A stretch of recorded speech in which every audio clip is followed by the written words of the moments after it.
আসসালামু আলাইকুম, সবাইকে শুভেচ্ছা জানাচ্ছি আমি মাহমুদুল হাসান। আশা করি আপনারা সবাই ভালো আছেন। আজকের এই ছোট্ট ভিডিওর মাধ্যমে ইতিপূর্বে সোনালী ব্যাংক এবং জনতা ব্যাংক নিয়োগ পরীক্ষায় আসা একটা গড়ের ম্যাথ সমাধান করব। মানে গড় টপিকের একটা ম্যাথ এসেছিল সোনালী ব্যাংক এবং জনতা ব্যাংক নিয়োগ পরীক্ষায়। সেই ম্যাথটা সলভ করব আজকের এই ভিডিও টিউটোরিয়ালে। চলুন কথা না বাড়িয়ে আজকের ভিডিও টিউটোরিয়ালটি শুরু করা যায়। প্রশ্ন বলা হচ্ছে 7টি সংখ্যার গড় 12, একটি সংখ্যা বাতিল করলে গড় হয় 11। বাতিলকৃত সংখ্যাটি কত? আমি আবারও প্রশ্নটি বলছি, 7টি সংখ্যার গড় 12, একটি সংখ্যা বাতিল করলে গড় হয় 11। তাহলে বাতিলকৃত সংখ্যাটি কত?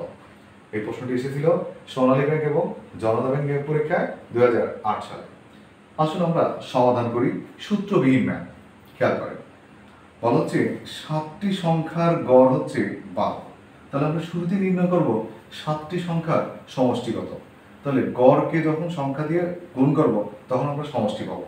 তাহলে 7টি সংখ্যার গড় হচ্ছে 12, তার মানে 7কে আমরা 12 দিয়ে গুণ করলে সমষ্টি পেয়ে যাবো। তাহলে 7 12 কত? 84। দেখেন, তার মানে 7টি সংখ্যার কিন্তু আমরা সমষ্টি পেয়ে গেলাম। 7 12 কত? 84। বলা হচ্ছে একটি সংখ্যা বাতিল করে। তাহলে সংখ্যা ছিল 7টা, যদি একটা বাতিল করা হয় 7 থেকে 1 বিয়োগ করলে কত হচ্ছে? 6। আবার গড় কমতেছে কিন্তু 1, গড় কমে হচ্ছে কত? 11। তাহলে সংখ্যা 6টা, গড় 11টা। তাহলে 6টা সংখ্যার সমষ্টি বের করলে কি হবে? 6 গুণন 11। তাহলে 6 11 কত? 66। 6 11 কত হবে? 6 11 66। ঠিক আছে, 6 11 কত? 66। এখন এই যে বলা হচ্ছে বাতিলকৃত সংখ্যা, তার মানে 84 থেকে 66 বিয়োগ করলেই আমরা বাতিলকৃত সংখ্যা পেয়ে যাব। তাহলে 84 থেকে 66 বিয়োগফল হচ্ছে কত? বিয়োগফল হচ্ছে 18। তার মানে বাতিলকৃত সংখ্যা হচ্ছে 18। এই 18 হচ্ছে সঠিক উত্তর। বাতিলকৃত সংখ্যা হচ্ছে কত? বাতিলকৃত সংখ্যা 18। আশা করি আপনারা সূত্রবিহীন এই ম্যাথটি খুব সহজেই বুঝতে পারছেন।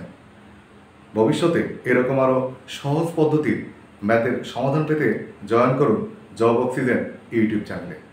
আমি আবার বলতেছি, জয়েন করবেন কোন ইউটিউব চ্যানেলে? জয়েন করবেন জব অক্সিজেন। দেখেন বোর্ডে লিখে দিচ্ছি, জব অক্সিজেন ইউটিউব চ্যানেলে। ভবিষ্যতে আরও এই ধরনের ম্যাথের সমাধান পাবেন ইনশাল্লাহ। সে পর্যন্ত সবাই ভালো থাকবেন, সুস্থ থাকবেন। আল্লাহ হাফেজ।